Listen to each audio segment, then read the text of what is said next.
Okay. Mike Malone, VP of Sales and Marketing, Amron International. We are a manufacturer and distributor of commercial diving equipment, tactical equipment, outdoor equipment, and clinical hyperbaric equipment. We sell products worldwide and to governments, commercial diving companies, and hospitals. My name is Kelly Boyle.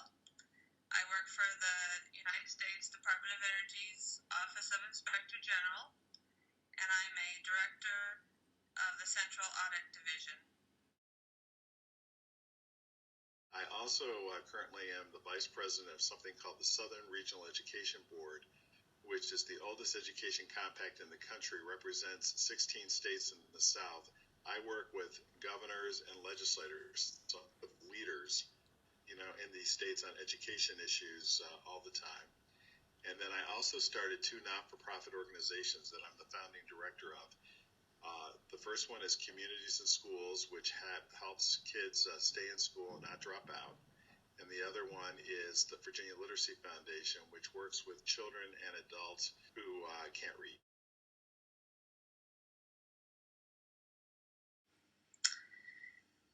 Being a leader to me means being there for your staff and leading them and providing direction when needed, and mainly providing a good example for your staff to follow.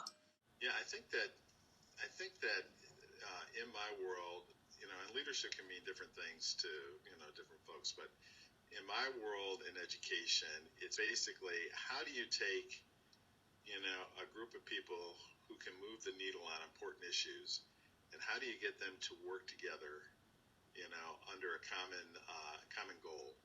And of course, my goal has always been improving the lives of kids who, not like you and your sisters and your brother and my kids who have two parents who, advocate for them and have the resources to provide education. But how do you take care of those folks in the bottom 20% of our society who come from poor families, usually single parent families, who are not taken care of oftentimes prenatally, so when they are born, they're already behind the eight ball.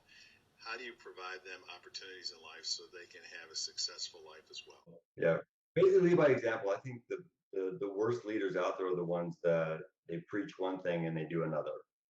I mean, I call those guys hypocrites. So if you're a hypocrite, you're not going to be a good leader. So,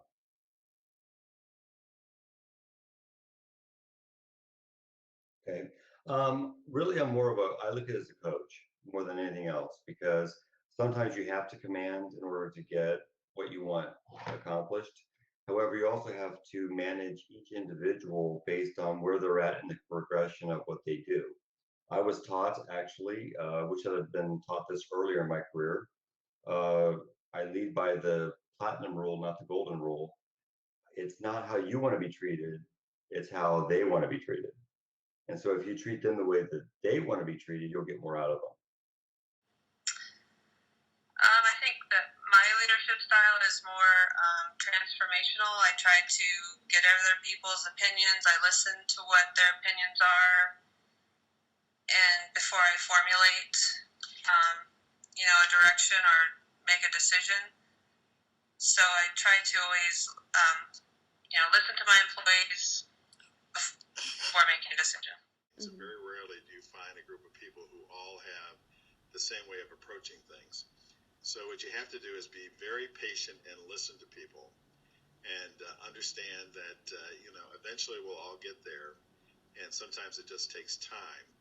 And I think that one of the things I've learned a long time ago, that if you try to ram your ideas through and try to get people to do it exactly the way you want to, and you don't allow for time for everybody to kind of share their ideas and to get something that's a composite of what everybody wants to do, then it doesn't get done, or if it gets done, it's never sustained.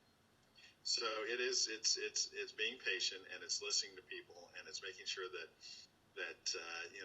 as the leader, that you're not ramming your ideas down everybody's throat.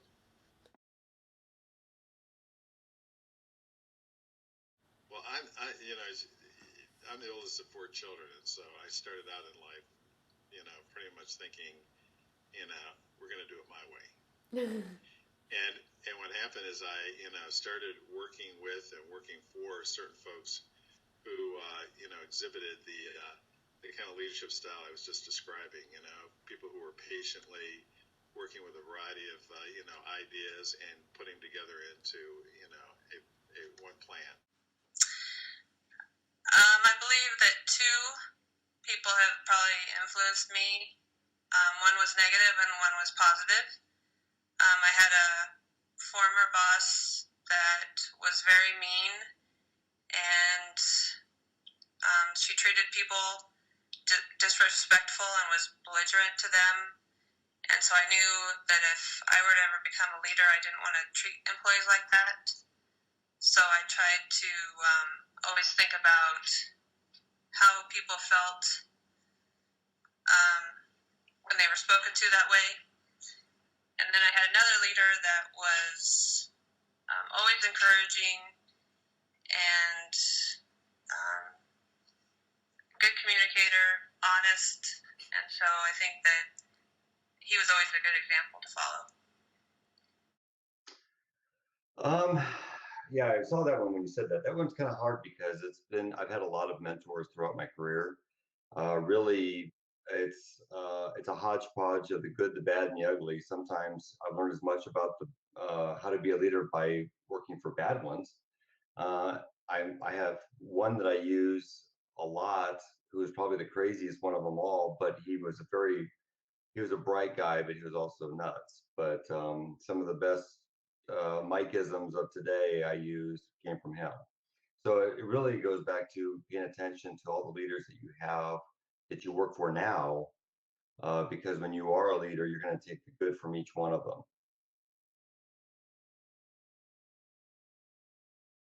But the bottom line is that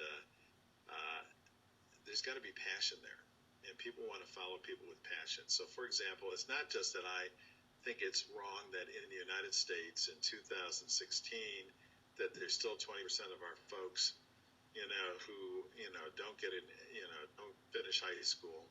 There's only 45% of the people in America who have a 4-year degree like you're going to have in the next year or two.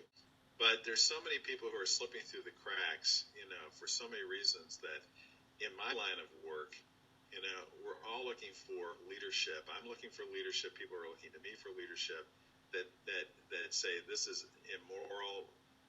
We've got a passion. Let's try to do something, because it's the only way people feel like things are going to get done is if you really get fired about it.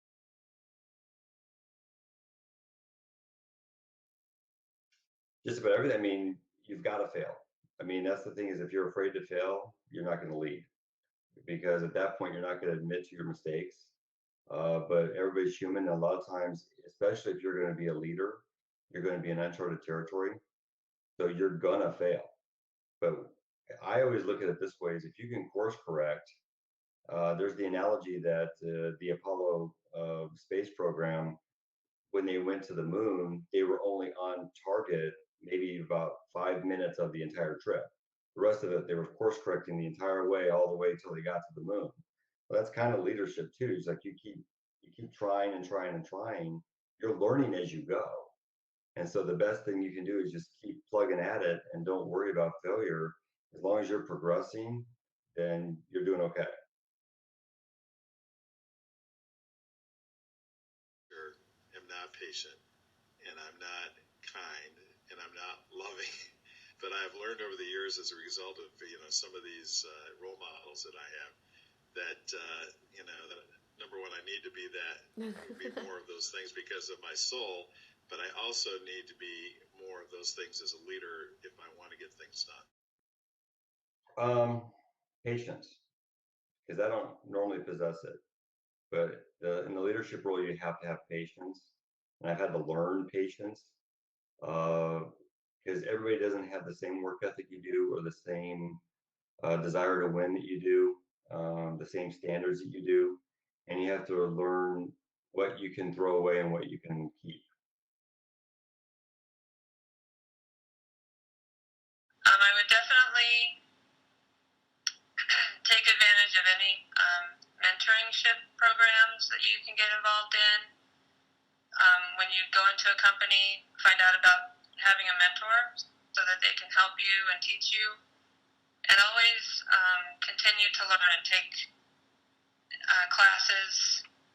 Even though you finish school, the last thing you probably want to hear is about taking more classes, but the more you continue to learn and to improve upon yourself, the better leader you will be. One thing I would say is, I mean, in passing, is just one thing about leaders. If you really want to have a career path where you're going to be a leader, if you think that just graduating with a bachelor's degree and you don't do any continuing education along your career, you're sadly mistaken. I'd say that most of the good leaders that I've ever worked for continued their education either through college, getting their master's program down the road, or they're always reading those business books and leadership books that are available just to keep sure that their skill set is not, dulling with time. So I think that what kids who want to step into leadership roles need to understand is that it's not about getting a degree. It's not about having a title. It's about tackling the work that you do with passion, where people are going to want to be a part of your team, are going to look to you for, for that leadership in terms of how to get it done.